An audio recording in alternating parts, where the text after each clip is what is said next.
Welcome. I'm Kathleen Skinner, Chair of the Education and Culture Committee of the Oklahoma Governors International Team, and I am the World Languages Director for the Oklahoma State Department of Education. We're pleased to welcome you all to the first of our Oklahoma Governors International Team Speakers Forum series on international work from the roots of Oklahoma.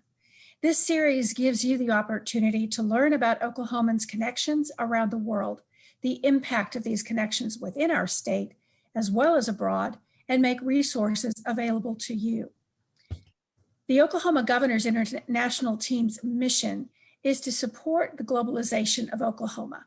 The OKGIT is dedicated to a stronger Oklahoma in the global community through business development, supported by a climate of international engagement among the general public, as well as the business, educational, and government sectors and our dual mission in this regard is to advocate for sustainable economic development through export trade and the attraction of foreign direct investment. This is achieved through bringing together private sector, governmental, educational, and non-governmental organizations, and to encourage and facilitate the internationalization of Oklahoma. This is achieved through sponsoring events and playing the role of liaison among the general public and the social, educational, and governmental organizations that support global involvement. We are your international resource in Oklahoma, bringing together business people, members of government at the local, state, and federal levels, educators from kindergarten to postgraduate studies, and international, cultural, and other nonprofit organizations. Our members are as diverse as the interests we serve, but we are all committed to a prosperous and globally focused Oklahoma. Whether you hope to obtain resources to help your business, find other Oklahomans from your home country, learn about cultural or international events happening nearby, discover organizations you may want to be a part of, or just connect with like-minded people, you're in the right place. The GIT is a not-for-profit corporation and an independent entity with no political affiliation. You can find us on the web at the OKGIT and on Facebook. Now let me introduce you to our speaker, Dr. Nyla Khan. Dr. Khan is a professor at Rose State College, Midwest City, Oklahoma, and taught as a visiting professor at the University of Oklahoma. Formerly, she was a professor at the University of Nebraska-Kearney. She received her PhD in English literature and her master's in post-colonial literature and theory at the University of Oklahoma. Dr. Khan is a member of the Harvard-based Scholars Strategy Network and has served on the board of Generation Citizen, a nonprofit organization seeking to empower younger generations through civics education. She is an active member of the Multicultural, Multinational, and Multireligious Women's Interfaith Alliance, and is a member of the Advisory Council for the Oklahoma Commission on the Status of Women and on the Oklahoma Governors International Team. In March of 2019, Dr. Khan was appointed to the Oklahoma Commission on the Status of Women by then Senator Pro Tempore of the Oklahoma Senate. Dr. Khan has been recognized at the Oklahoma State Capitol for her human rights work and honored by the Oklahoma League of Women Voters as one of the 100 Trailblazers for 2018. She was recently awarded the President's Volunteer Service Award and Silver Medal for her national public speaking and her bridge building work at the community and grassroots level in the state of Oklahoma. She was also recognized in 2019 as one of the Journal Record's 50 Making a Difference and the Journal Record Woman of the Year, which recognizes women in Oklahoma who epitomize leadership in both their professional endeavors and in the communities where they live.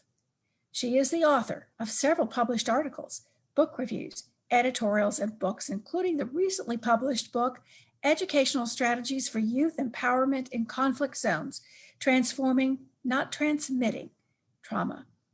In her book, Dr. Khan says that she believes that the stories of the people of Oklahoma and Jammu and Kashmir are those of resilience and not defeat. She hopes that younger generations are given opportunities to tell their stories and that we see acknowledgement and recognition of their stories.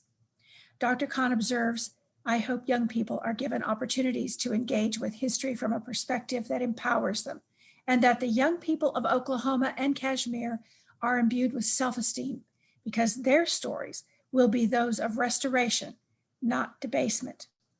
Nyla, thank you for being here today, and welcome. We're looking forward to hearing what you have to say, what you have to share today. Thank you so much, Kathleen, and thank you for that very kind introduction.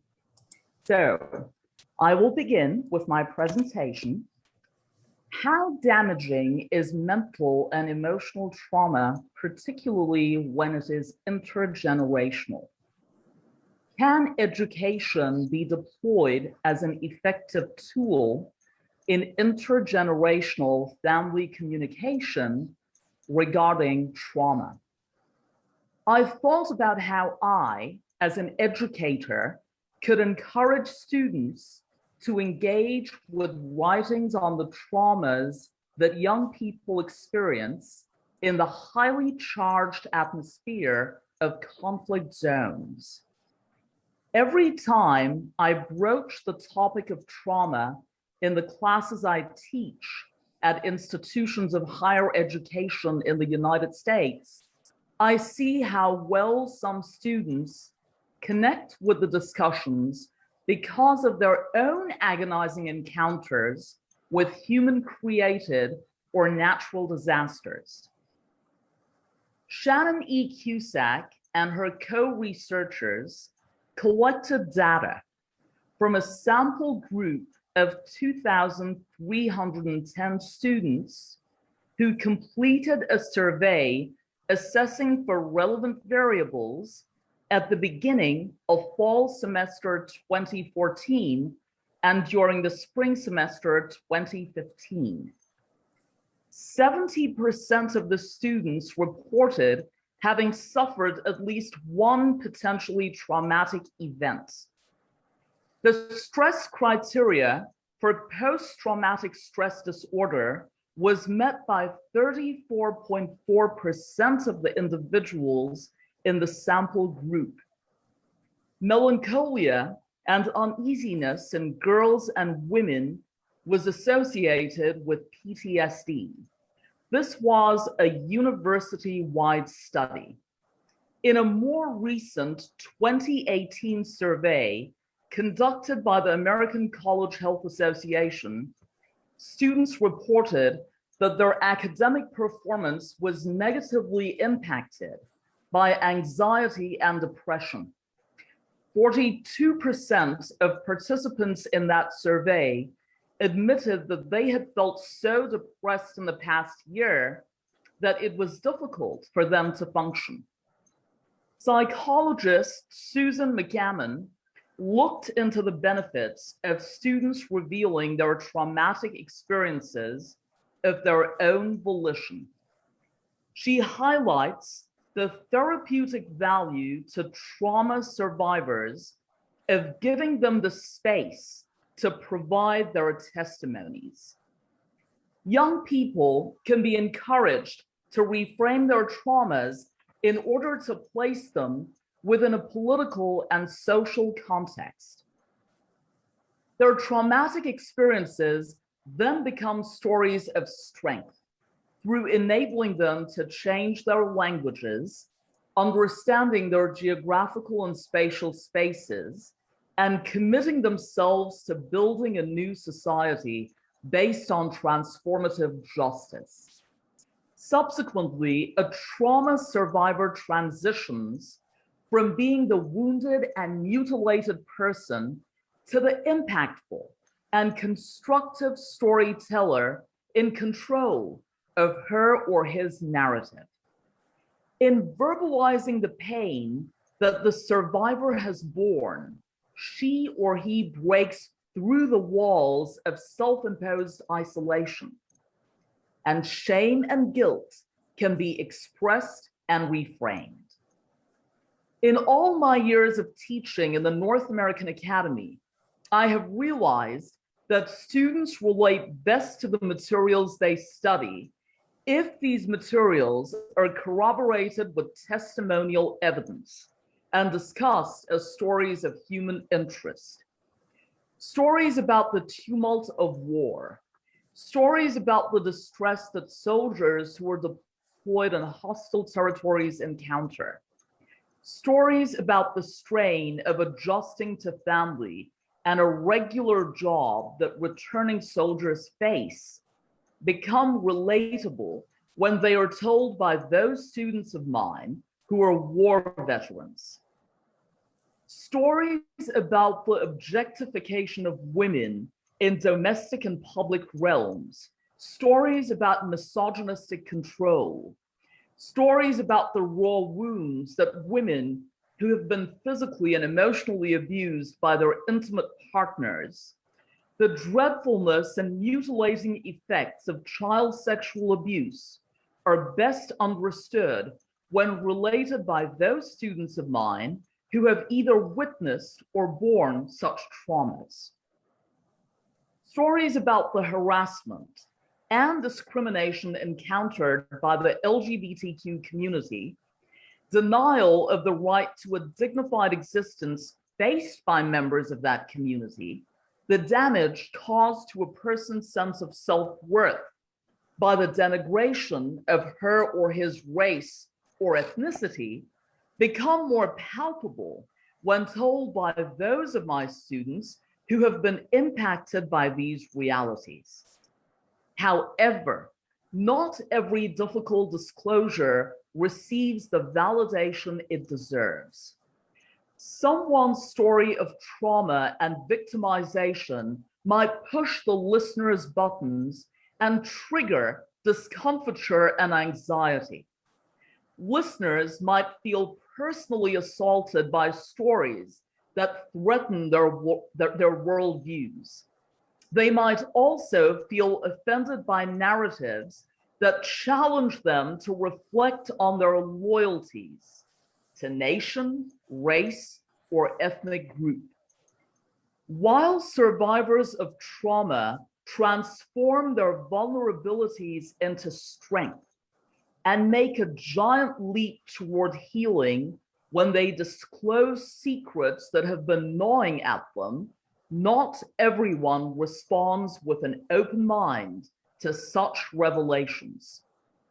I would emphasize that as educators, we can encourage a heightened sensitivity and enhanced empathy for the suffering of victims, resulting in a deeper sense of connection with others. A deep sense of hopefulness about the capacity of human beings to endure, overcome, and even transform their traumatic experiences, and a more realistic view of the world through the integration of the dark side of humanity with healing images. The purpose of encouraging honest and uninhibited discussions in the classroom is to work through experiences that have prevented students from reaching their full potential. I have come across young people in the United States and South Asia who have had to deal with more than their fair share of loss, bereavement, and trauma. Spaces in which they could express themselves without fear have shrunk. They are distraught and have a diminished sense of self that undermines their pride. They mourn the loss of values that they thought would help them stay afloat forever. Deterioration caused by political, economic, and social crises the world over, particularly in the wake of COVID-19, is greater than we might want to admit. It is necessary to make deliberate and well thought out attempts to rectify this damage. I would recommend a trauma-informed approach to justice, which would build in supports and seek to repair the harm rather than just punish the wrongdoer. In this era of abstract political and moral discourse, people often turn a blind eye to the importance of community and institution building. particularly in regions upon which havoc has been wreaked by violent conflict. Disparaging the importance of repairing the sociocultural fabric of traumatized and brutalized communities would be highly irresponsible. In my experience, educators that are sensitized to political, ethnic, linguistic, religious, and gender differences assess and evaluate how their perspectives impact their pedagogy. It is my firm conviction that a holistic education is not merely about the memorization of facts, data, and statistics, but is personally meaningful, socially relevant, culturally accurate, pedagogically sound, and politically responsible. I have found that an educator cannot fulfill her or his responsibility of positively molding young minds unless she or he examines the prejudices to which she or he might be susceptible.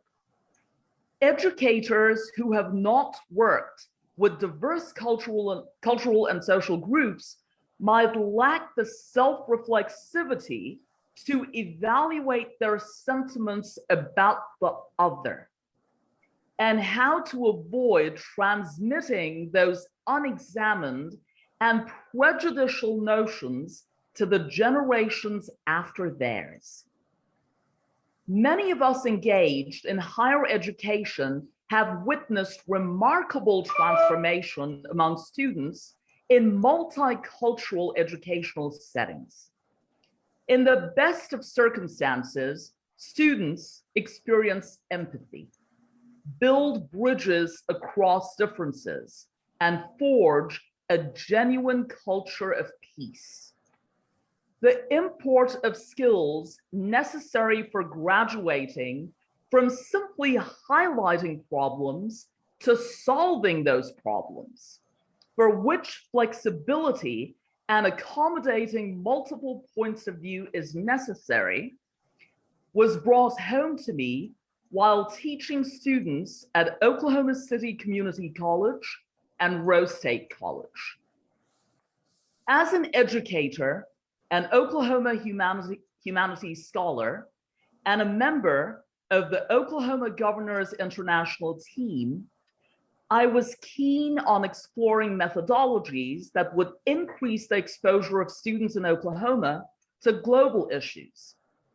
That's the reason I jumped to the opportunity to teach at two-year colleges for a couple of years, which gave me a chance to work with a constituency to which I had previously been unexposed. Several of my students came from challenging backgrounds. They had either experienced traumatic events, or witnessed abuse, or been victims of abuse. Some of them had substance-related disorders which were complicated by comorbidities. One of the significant constituencies in my classes was that of veterans, students who had been deployed to war zones like Afghanistan, Iraq, Syria, etc., and suffered from post-traumatic stress disorder because of having witnessed acts of violence. Learning about logical argumentation and employing it in their writings enable the students to recognize that sound arguments were not about grandstanding, one-upmanship, or disseminating simplistic propaganda. On the contrary, making logical arguments in order to resolve problems made it necessary to listen to opposing points of view, acknowledge the validity of those points of view, and then build common ground to accommodate multiple points of view. Students learned the difficult lesson that resolving a problem entailed negotiating with opposing sides, which could only be accomplished by respectful discourse. Every semester, I would encourage students to take positions on current issues, positions that they hadn't considered up until then. Those experiences gave students a new attitude to political discussion. They learned to respect the opposing position and to be curious about the arguments on both sides, rather than seeing the discussion as simply a way of making boasts and assertions. It also gave them an opportunity to step outside their comfort zones and perceive the global impact of some of those issues. Making logical arguments which were persuasive and posited viable solutions enables students to perceive the world through a lens different from their own. A rich imagination enables one to achieve a kind of insight into the experience of another group or person that is very difficult to attain in daily life. I saw students mellow down, become less belligerent, more conciliatory, and willing to negotiate once they learned to recognize shades of gray, which had been suppressed by narratives that portrayed the world in terms of black and white. I witnessed the students evolve as problem solvers who recognized that bridge building in an increasingly polarized world necessitated respectful discussions. My effort to encourage students to see the personal significance of historical events and evolution of the national consciousness of the community paid off when I saw them move away from self-pity and victimhood. Instead, I saw students taking charge by identifying themselves as survivors and infusing meaning into their lives. Having taught for several years, I realized that it is much easier to keep a lid on strong emotions if students are simply recipients of information. But I have never gained gratification from the mere delivery of lectures. In order to make learning a meaningful and transformative experience, I have had to garner the courage to give primacy to students' opinions, interpretations, and questions, which may cause discomfiture. But it was only by respectfully responding to students' questions that I could model the behavior that I hoped students would imbibe. And now I would like to give a couple of examples from Kashmir, which is halfway across the world. So at my lecture at the Center for International Studies in Kashmir in 2019, I distinctly recall a student expressing a negative opinion about electoral politics. When the student expressed his skeptical opinion about electoral politics, I saw some of his peers in the audience make eye contact. I noticed others waiting for my response with bated breath. I was careful to steer clear of dismissing the student's opinion or making light of it. In my response to the student's explicit skepticism, I pointed out that conflict could not be mitigated without consensus building. I underlined that in order to come to a negotiated settlement, every stakeholder, including elected representatives, would have to be brought to the table. And then common ground would have to be built. I saw several students nod in agreement. In the lecture hall, I could see a co-created space unfolding in which students were attempting to analyze ideas and discourses that had played a large part in their identity formation. I did not lose sight of my goal, which was to encourage students to see the learning process as well as the development of their voices as works in progress. Most of the students in that lecture hall were from rural areas and belonged to large families that relied on agriculture for their sustenance. They did not come from privileged backgrounds or lives of ease. On the contrary, their energies were depleted by familial and economic demands, particularly during harvest season. It took more work to draw such students out and to motivate them to fully engage in the process of co-creating the learning experience. My concept of political, or I might want to skip this paragraph and move on to the next one, the onus for showing those students how one could be respectful of others' opinions while remaining engaged in the material being discussed lay on me. I believed that I could bring a lot to the table by sharing my political and sociocultural contexts.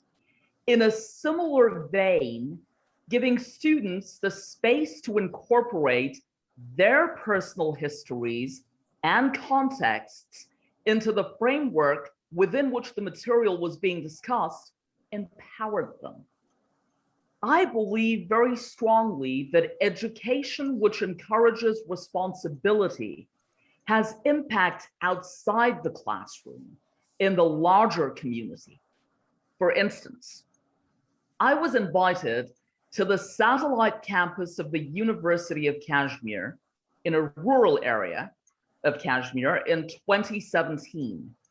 I was asked by the director of that campus to conduct a dissertation workshop with their graduate students. The campus had a tranquil ambience and was like a retreat where even the most jaded academic would feel invigorated. Here, I take the liberty of reminding the viewers that these students had grown up navigating the tempestuous winds of combat and low-intensity warfare. They did not trust easily and exercised caution while interacting with others, particularly those they were not familiar with. By understanding how they were positioned and where they were coming from, students could employ their diverse lived experiences as therapeutic devices to heal historical and psychological traumas. I wanted those students to understand that their unique experiences empowered them to carve trajectories for themselves. The efficacy of this kind of transformative learning was reinforced by a colleague of mine who observed that we do not learn from mere theory, but rather from the concrete experiences we can relate to the theory itself. Most successful adults we know do exactly this through the process of reflection on their own, or sometimes through having close friends with whom they discuss situations in their lives. Many of our students, however, have not developed the habit of reflecting on their lives, so seem doomed to keep making the same mistakes over and over again without learning that they have it in themselves to make different and better choices. Through the process of reflecting on one another's experiences, students can initiate the work of healing from traumatic experiences and fostering the authenticity of their own voices. Young people, as I've reiterated several times, need to be reminded that despite the several letdowns, the process of democratization is an evolutionary one and does not provide instant solutions. In our zeal to be flag bearers of revolutionary movements, I would argue, we forget the importance of facilitating the healing of trauma survivors and helping them anchor and stabilize individual and collective identities. Communities cannot be revived and nations cannot be rebuilt unless we actively work to rehabilitate those who have witnessed or encountered acts of barbarity. Unless we actively work to rebuild trust within and between communities. Unless we actively encourage young adults to acknowledge and celebrate diversity. Unless we actively work to enrich learning environments where young people embrace authenticity and forge social cohesion. And unless we encourage young people to build leadership abilities. It also becomes necessary to encourage discussion on the role of individual responsibility. Increase awareness that the enjoyment of rights works in tandem with the shouldering of responsibilities. As an educator, I believe it is incumbent upon me to enhance the emotional ability of young people to contribute to the repair of their communities, nations, and themselves. It is the need of the day for us to engage in these processes. I would like to give a concrete example of an experiment in international conflict transformation.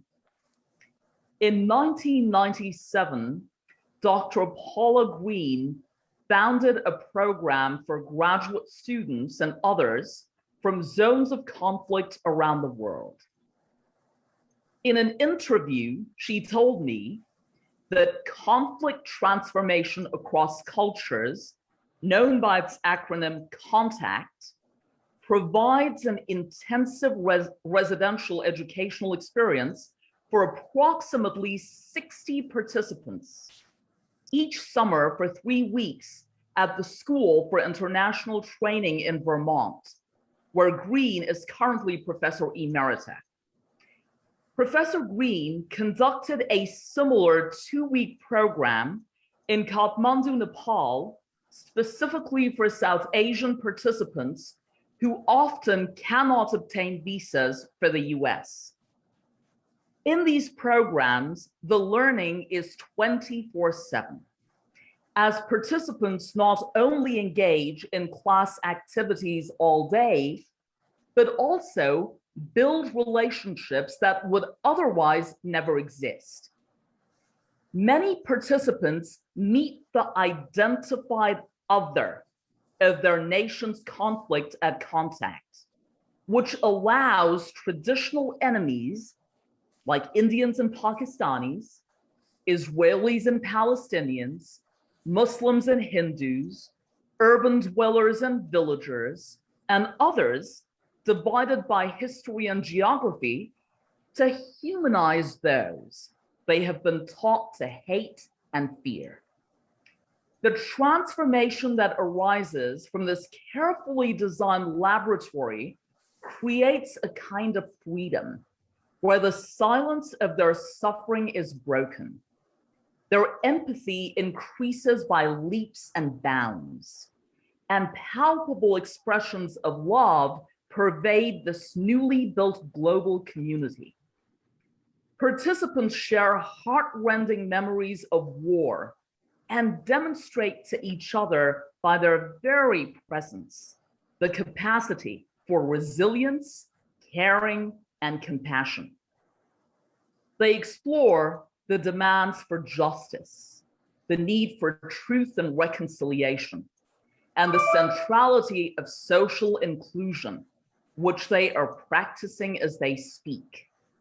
Having drawn inspiration and strength from one another, they return to their war-weary countries as skilled ambassadors of peaceful resolutions to conflict, of equality and respect, and of the need to use their traumas in the service of transformation and human well-being. I strongly believe that education should expand critical thinking, empathy, and the sense of personal responsibility. Kathleen, there is one more example that I would like to give, which is of my talks at women's correctional facilities across Oklahoma. Do we have time for that? Yes, yes, Okay. we do. Please share these. These are wonderful stories. Thank you. So I have contributed to the statewide discussion program, Let's Talk About It Oklahoma, organized by Oklahoma Humanities. According to the Research and Development Corporation, which is a global policy think tank, inmates who participate in any kind of educational program behind bars are up to 43% less likely to return to prison. Every dollar invested in correctional education saves nearly 5 in reincarceration costs over 3 years.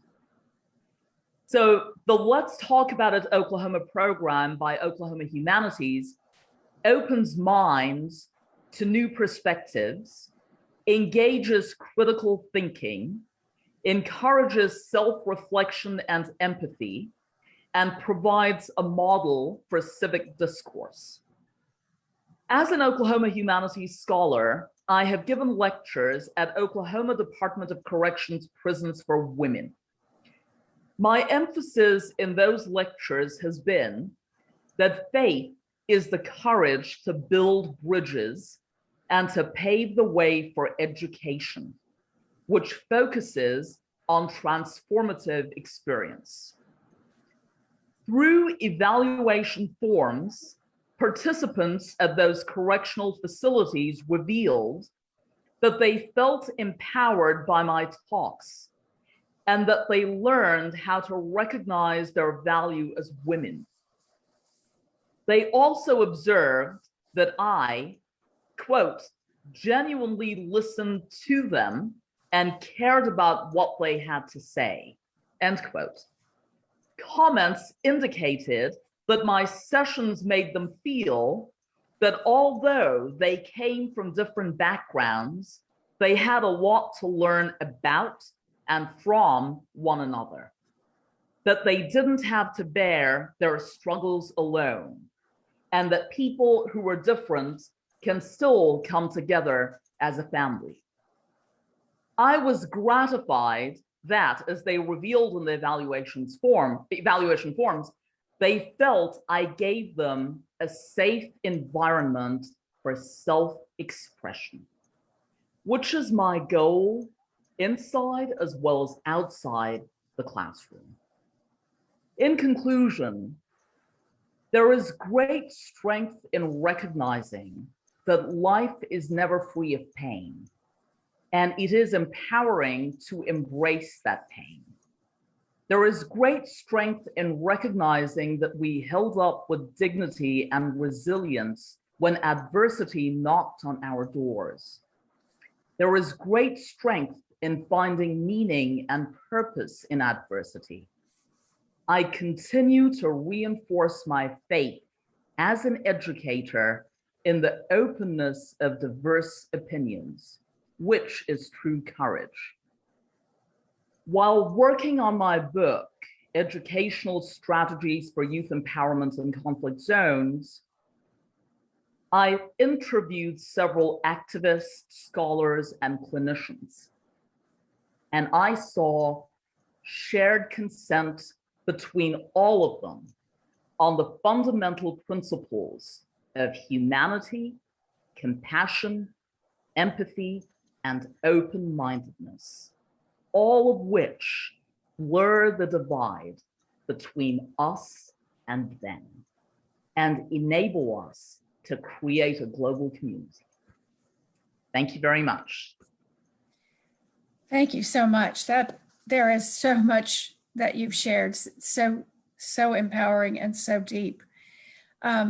It's made me think about how in education we might put these pieces to work. Can you share how you create the safe spaces that you just talked about, both inside a classroom as well as in a community?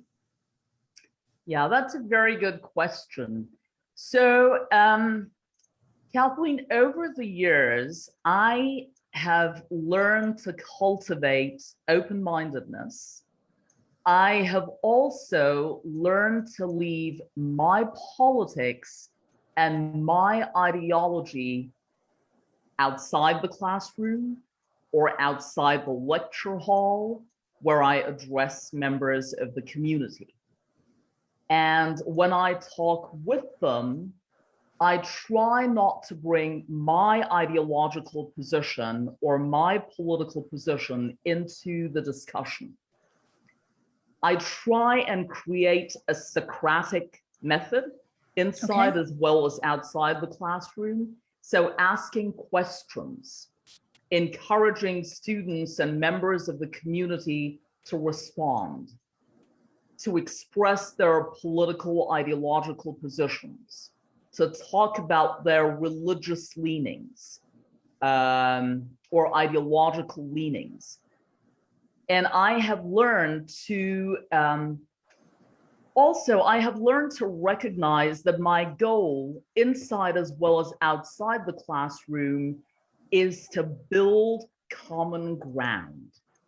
It is important for me to talk about ways of solving problems. It's all very well to highlight political crises, sociocultural crises, economic crises. But from highlighting crises, it's important to make the leap to solving them.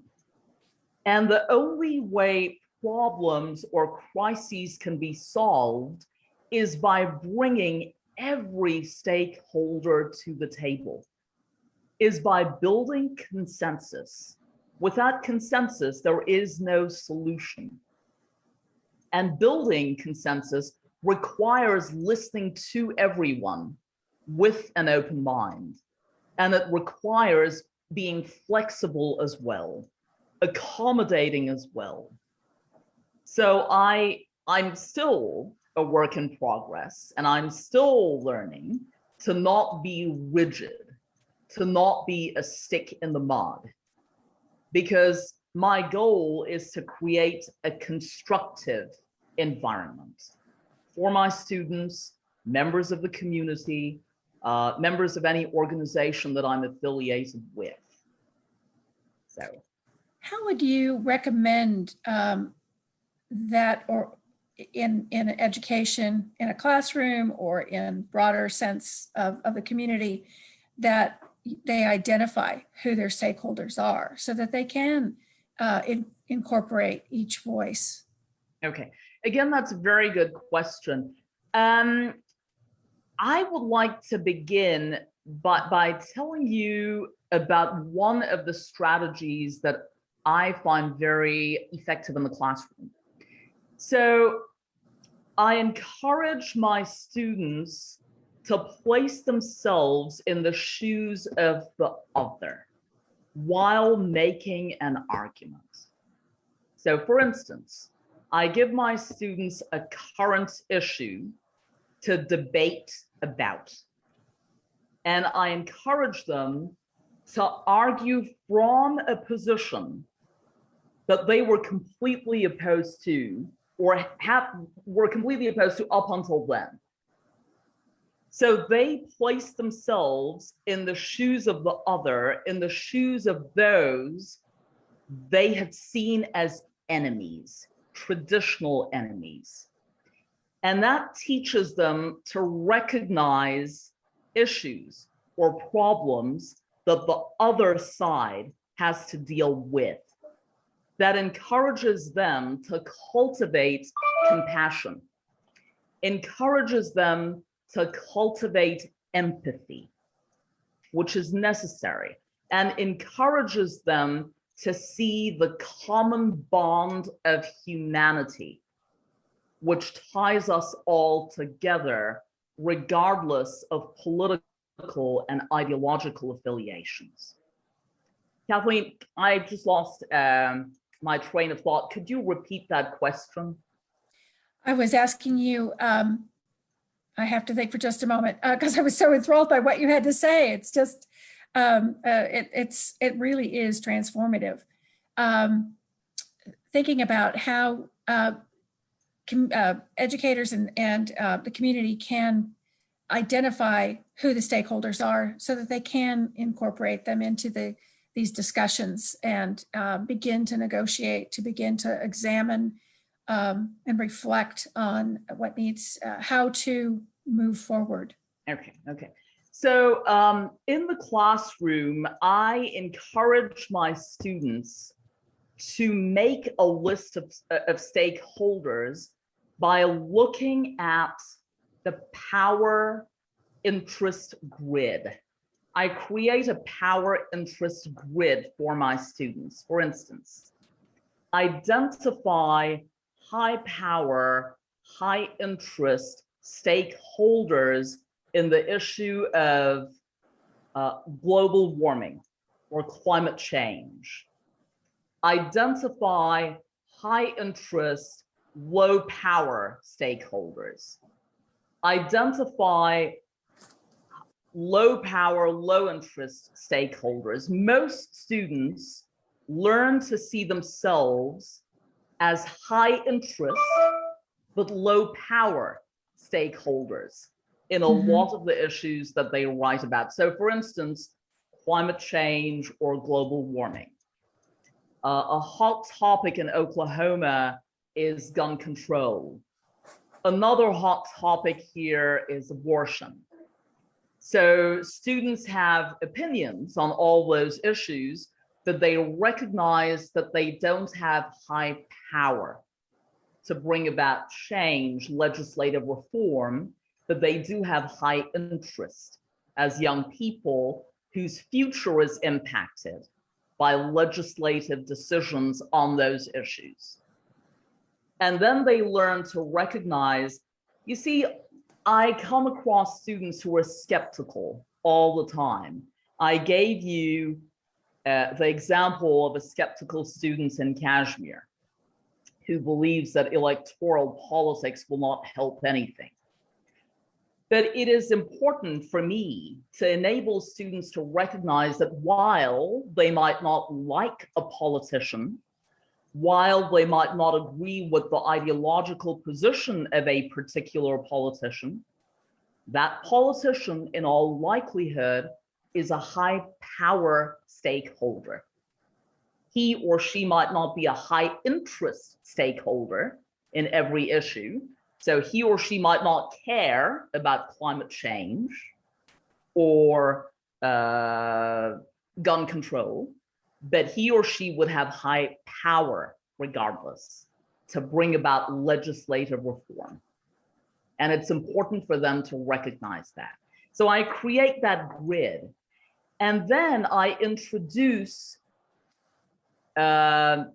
NGOs, so non-governmental organizations that work on a lot of these issues that again might not have high power, all of them might not have high power, but they have high interest in seeing positive change, constructive change. So it's a lot of work to get students to think about that power and interest grid, to get students to create lists of which stakeholders can make an impact and which stakeholders are impacted by those issues. They might not be able to make an impact, but are greatly impacted. And that it is necessary to bring all of them to the table. And in most cases, again, I come across young people in Oklahoma, in Kashmir, who think, well, the government cannot do a thing. They're just so skeptical about politics, and they think politics are corrupt and will not enable constructive change or reform. But, you know, it's important for me to get them to recognize that politicians are needed at the table. They are stakeholders as well. They need to be involved in the process of negotiation and dialogue, and that my students as voters have the power to bring their elected representatives to the table. So again, getting young people to recognize the power of the vote, getting them to recognize the power of their voice, that they might not be very powerful as students, but the right to vote gives them the power to hold their elected representatives accountable. So, yeah. I can tell you're really passionate about this, and yes. It is something that we see a lot of skepticism and not wanting to participate and staying in that victim model. So what are some of the other strategies that you use in the classroom to move students to tell their stories, to get them to trust one another, to begin to express those stories and that transformation to take place for them to go from trauma to having empowerment? Well, again, Kathleen, as I said, it hasn't been an easy journey, particularly talking with students in conflict zones, war zones, who, as I pointed out, are paranoid and who find it very difficult to trust people they don't know very well. I've seen that paranoia in Oklahoma as well, particularly in students who come from rural areas. They find it difficult to trust as well. And it is a lot of work to get them to feel comfortable and safe enough to express themselves, to express their ideological and political positions. So let me see, I'm trying to think of a couple of concrete examples. So a couple of semesters ago, I had an African-American student in one of my classes who wanted to do a PowerPoint presentation on police brutality. And she was fearful. She was afraid that she would not get a very positive response from her peers. But I encouraged her to go ahead and do a responsible presentation on her topic, which was police brutality. And by responsible presentation, I meant look at both sides of the issue. Look at what police personnel and officials have to deal with as well. Look at how people on both sides of the divide are vulnerable. Look at how people on both sides of the divide have families to support, families that look up to them. And so encouraging her to cultivate empathy. And then I encouraged her peers who asked her questions about the presentation to cultivate the same empathy.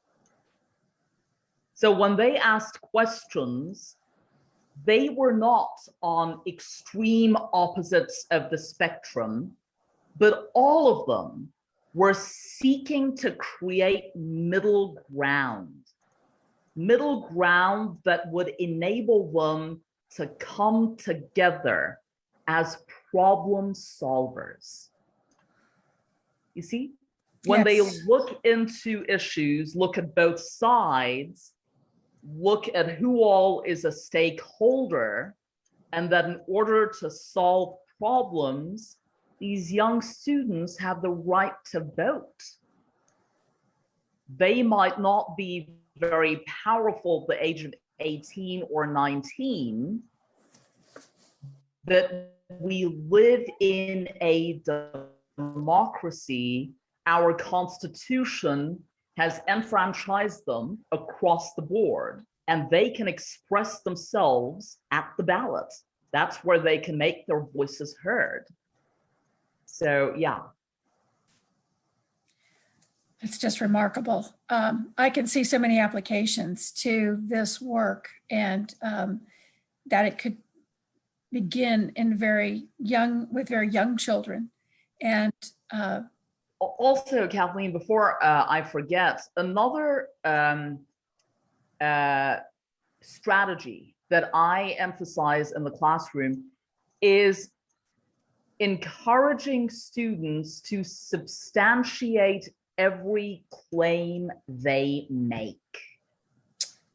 So young people, and I have a 16-year-old daughter, so I know this very well, they tend to be opinionated. They think they know it all. But encouraging students to see that an opinion is not valid until and unless it is substantiated with credible evidence. And that credible evidence is not just your personal experience or an anecdote, but it is data. It is statistics as well. Of course, anecdotes are evidence also, right. But we need statistics, we need data to make that evidence even stronger, to bolster it. So, and then teaching students to gauge the credibility of sources. You know, in this day and age with the internet, there is so much information out there. Students are inundated with information, but not all of it is credible.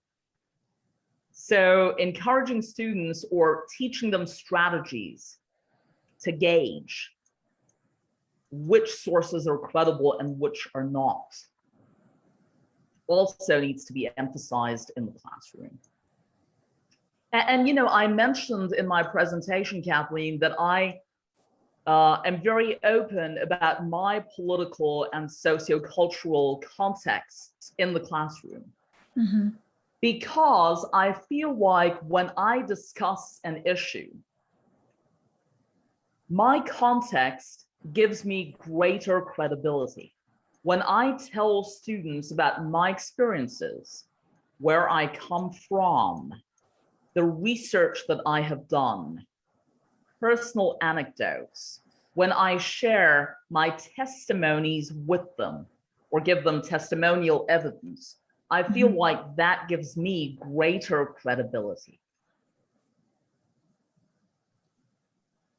So I hold myself accountable as well. That's what I'm trying to say. That is very, very inspirational and encouraging to see that we do have tools and options and ways to bring about transformation, that trauma doesn't have to rule someone's life and turn them into a victim, but can empower them, because everyone experiences adversity, and different traumas are experienced in different ways and for different people.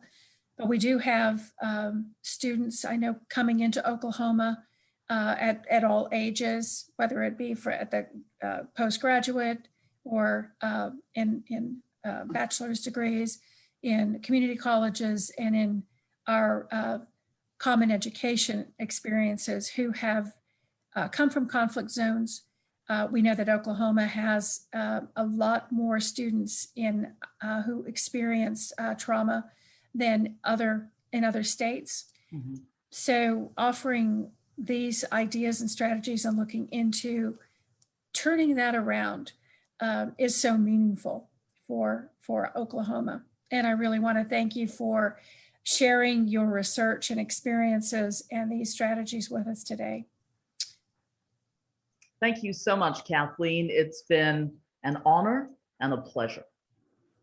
So from the Oklahoma Governors International Team and the Education and Culture Committee, I want to thank you all for joining us and for sharing in Dr. Khan's presentation. And we hope you'll get a chance to look at it again. Thank you.